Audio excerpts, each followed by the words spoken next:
어제 다정회에서 속보로 전해드렸던 소식이죠. 홍준표 시장이 이재명 민주당 대표와 만났었습니다.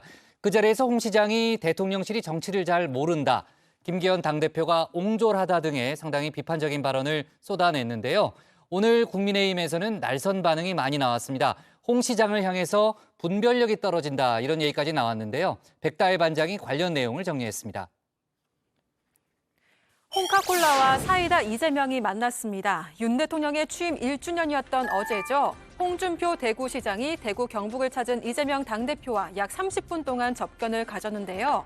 달빛 내륙철도 조기 착공 문제 등을 논의하기 위한 자리였는데 자연스럽게 현 정국에 대한 이야기들이 나왔습니다. 톡 쏘는 두 사람의 만남은 시종일관 화기애애한 분위기 속에서 이뤄졌습니다.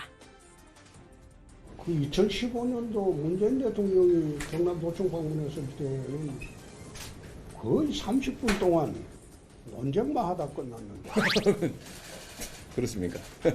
그때는 뭐 싸우다시피 논쟁만 하고 끝났어요. 끝났는데 오늘도 그 시장님이 저한테 그러실 거라는 일부 보도가 있던데. 전혀 없습니다. 네, 이렇게 화목한 상황에서도 지난달 야당 주도로 국회를 통과한 간호법에 대해서는 견해차를 보였는데요. 간호사법 문제도 사실은 여당도 대통령도 공약했던 일이지 않습니까? 그 공약 아니라는데요. 그 정책본부장이 지원차 떠들어서 그 통과 과정이 그 정상적인 과정은 아니었다. 그래서 대통령이 그걸 받아들이게 되면 앞으로도 그런 일이 계속 벌어질 건데, 그럼 국회라는 게 사실상 소수 여당은 아무 의미 없는 집단이 되어버리죠. 하지만 잠깐 의견차를 보였을 뿐 두 사람은 내내 웃음기 가득한 얼굴로 얘기를 주고받았는데요. 특히 홍 시장이 국민의힘 지도부를 저격하자 이재명 대표의 큰 웃음이 터져나오기도 했습니다. 이야기를 하는데 그 당대표가 좀 옹졸해가지고 말을 잘 안 들어요. 당대표가 좀 옹졸해가지고 이야기하니까 상고음도 해초하고 그러잖아요. 홍 시장은 앞서 여야의 화합을 말했을 땐 대통령실을 직접 언급하면서 정치력이 부족하다고 비판했는데요. 윤석열 정권이 대부분 정치를 잘 모르는 사람들이 대통령실이 있어요. 민주당에서 좀 도와주셔야지 나라가 안정이 됩니다. 공개적으로 이뤄진 접견이었던 만큼 홍 시장의 발언을 두고 여당은 즉각 반발했습니다. 이재명 대표는 정치를 잘합니까? 또 김기현 대표 옹졸하다 그러는데 이재명 대표는 뭐 이렇게 품이 넉넉합니까? 이렇게 묻지 않을 수 없고요. 네. 어제는 더구나 윤석열 대통령 취임 1주년의 날이거든요. 1주년이죠. 예. 그런데 우리 당을 그 경쟁하는 정당의 대표와 만나서 흉보는 것 같아서 썩 좋아 보이지 않았습니다. 정치를 오래 하다 보니 사리 분별력이 떨어졌다는 노골적인 비판의 목소리도 나왔습니다. 이제 홍준표 시장님을 보면 예. 어떨 때는 참 똑똑해요. 정말 감탄이 나올 정도로 예. 똑똑한데 어떨 때는 굉장히 모질아요. 그래서 이제 그러니까 좀 사리 분별력이 상당히 떨어지는 때와 장소에 따라서 이제 달라져야 되는 거죠. 그게 정치고. 근데 뭐 지금 대통령을 적대시하는 야당 당대표 앞에서 자기가 소속한 그걸 비하하는 거잖아요. 그러니까 자기 면상의 오염물을 지금 퍼부는 거거든요. 본인 얼굴에 지금 먹칠하는 거예요. 반면 홍 시장의 발언에 맞장구를 치면서 윤 대통령의 정치력을 평가한 여당 측 인사도 있었는데요. 홍 시장 말이 아마 뭐 참모들 이야기하는지 모르겠는데 예. 대통령실에서 정치 제일 모르는 사람은 대통령이에요. 아하. 대통령의 정치라는 거를 이게 굉장히 힘든 겁니다. 이거는 검찰총장하고 다른 거잖아요. 근데 대통령은 무슨 검찰총장 하듯이 내가 딱 지시 내리면 예. 다 들어야 되고 자기 말은 다 옳고 자기는 늘 전지전능하고 세상에 그런 사람이 어디 있습니까? 이재명 대표 취임 이후 윤 대통령과의 1대1 영수회담을 제안해왔죠. 대통령실은 이 대표의 제안을 줄곧 거절해왔습니다. 도리어 박광온 신임 원내대표에게 회동을 제안하면서 패싱 논란이 일기도 했는데요.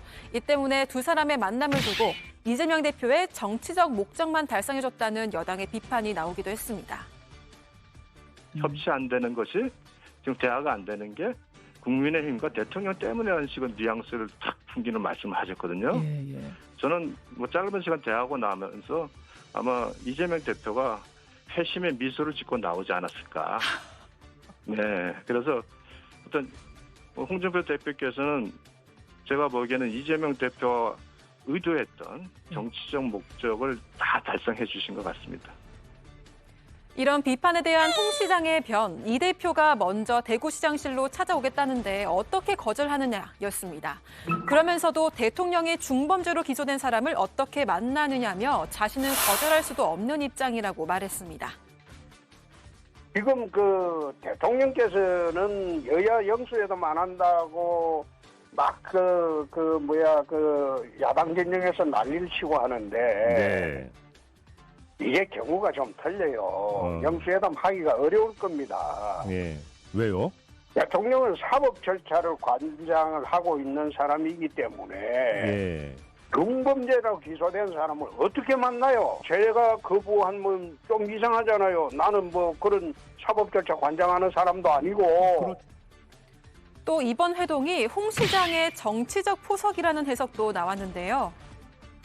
홍준표 시장 같은 경우에는 지금 당으로부터는 약간 견제받는 그런 상황이 연출됐지 않습니까?